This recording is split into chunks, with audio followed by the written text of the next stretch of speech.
Have you ever heard of apologetics? It's a big term. Maybe you've heard it at a church or online or something, but you don't really fully know what it means or understand it. Today, we want to give you a really quick and brief overview on what apologetics is and if it's something of importance. Is it something of note that Christ followers should know what it is and know how to do? Coming up.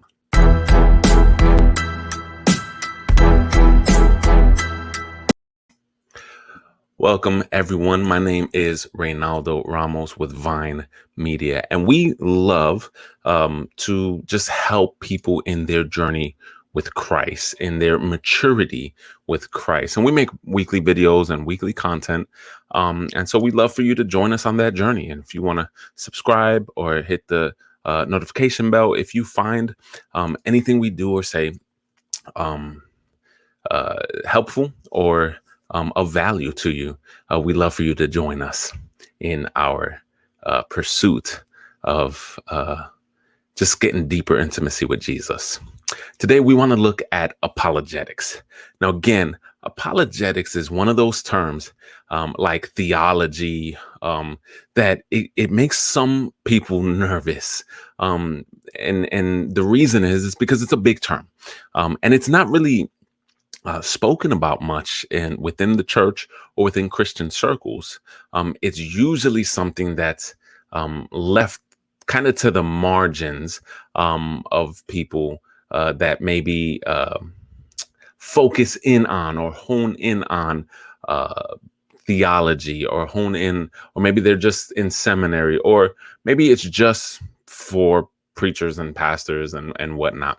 But I'm here to say and tell you that I believe apologetics is something that we should all know what it is and at least have some sort of base and foundation if we call ourselves followers of Jesus. Because if we don't have a clear apologetic, then it's going to be real easy for some objections to be thrown our way. And if we don't have answers, we can turn from the faith, or we can turn others from the faith. And so I think apologetics is really, really important. Now, let's just first lay out what is apologetics.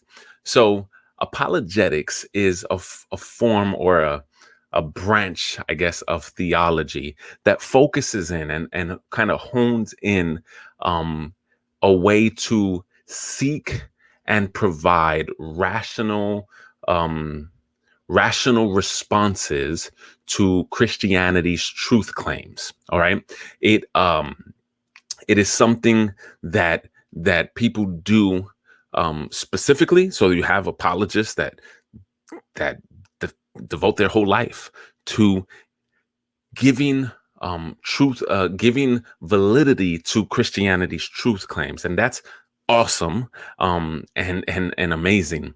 But basically speaking, and I think this is where it's important when we're talking about people who just are followers of Jesus and really just want to get closer to Jesus and learn more about the Bible and such, apologetics simply becomes the why, right?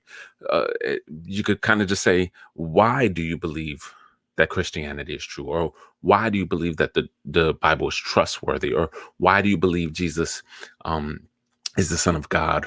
And that why is really, really important.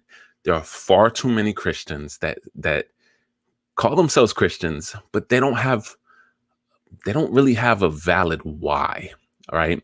And apologetics works to inform us. It works to kind of give us an educated response. It's something that we can kind of balance with faith and academia, right? It's not all faith, but apologetics doesn't try to steer us or veer us away from faith. And so that's really what apologetics is. And it is scriptural. I want to show you really quick where we get this term from, right? And so in 1 Peter 3:15, it says this: but in your hearts regard Christ the Lord as holy, ready at any time to give a defense to anyone who asks you for a reason for the hope that is in you. And so that word defense, to give a defense, is the Greek word apologia, right? And that's where we get apologetics. And uh, we got to be careful not to impart our English mindset, right? Where we think of apology. Apologetics, apologia, is to give an answer, to give a reason, right? To give a defense, right? And so it's in scripture.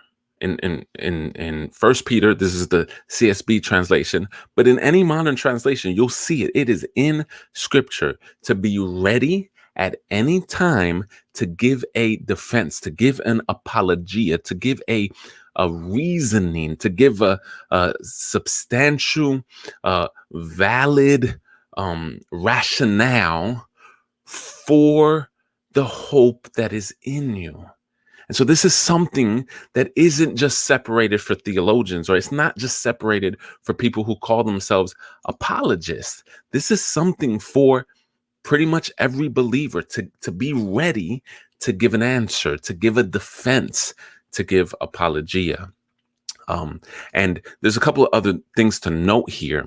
Number one, and again, this is all introduction. This is all really overview. We really hope to navigate this a little bit deeper in the future, where we can kind of break down the different branches of apologetics, break down the different arguments, look at the evidence for God, and doing all these different things. Those are videos for the future. But this is really basic, right? But I want to point out here where we get the term apologetics comes specifically. This is one of the major verses for it. But I want to point out a couple of things here. One, it says, "But in your hearts." Note that apologetics, that the reason, right, the truth claims that we have, the rationale that we have, it starts in the heart, right? It's not only the head. I think apologetics marries head and heart. And that's why I really do enjoy apologetics. I don't claim to be an apologist, but I do enjoy the art and science of apologetics. And I think it's because it marries the heart and the mind. It's not just head knowledge, but it's not just heart, not just experience, but it does start there, right? And so it says, "In your hearts, regard Christ as Lord, regard Christ the Lord as holy," right? So there's two things right there that jumps out in that scripture. Christ is Lord and Christ is holy. Already there, it's kind of laying out before you some things that are important. And then it says to be ready at any time to give a defense to anyone who asks you for a reason. Anyone who asks you, why are you a Christian? Anyone who has an objection to Christianity, or an objection to a truth claim for Christianity, they're not out of bounds, right? We should have answers. And I think that far too often, a lot of Christians want to push aside some other people's questions, simply because we don't have the answer, or we just want to cover it up with really glossy, cliche type of things that say, "Well, just have faith." That's not good enough. It says here in First Peter to give a defense to anyone who asks you for a reason of the hope that's in you. And then in verse 16, this is really, really big, really quick. It says that to do it, though, and this is so big. It says to do it with gentleness and reverence, to keep a clear conscience. And this is big. Far too many people want to give a defense of Jesus, and they don't act like Jesus.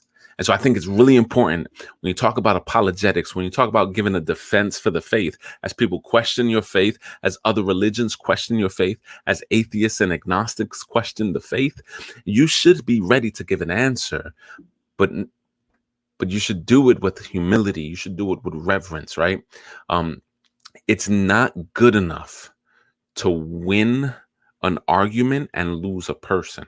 All right. And that's where we got to be really careful, not trying to win an argument that we're losing. And part of apologetics is witness. It's showing people who Christ is. And so we have a responsibility to know apologetics, at least a basic foundation. We have a responsibility to understand what apologetics is, to understand the reason, to understand the truth claims of Christianity, why we believe in God, why do we believe God created the earth, why Jesus is the Son of God, all these truth claims, and to give a reason for the truth claims of Christianity.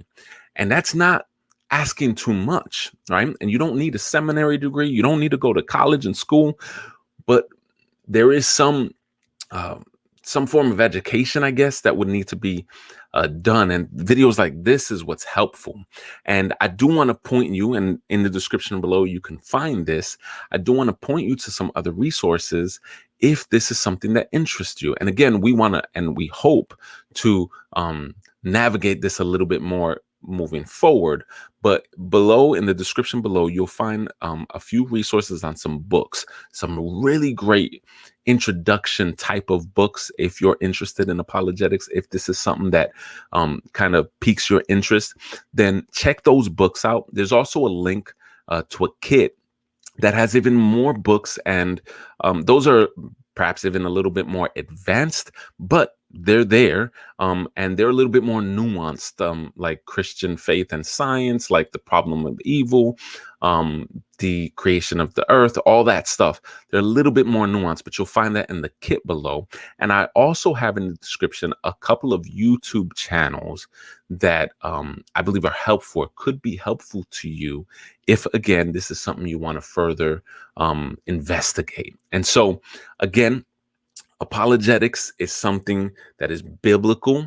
It is something that I believe every believer should have as a foundation. And I hope you're encouraged.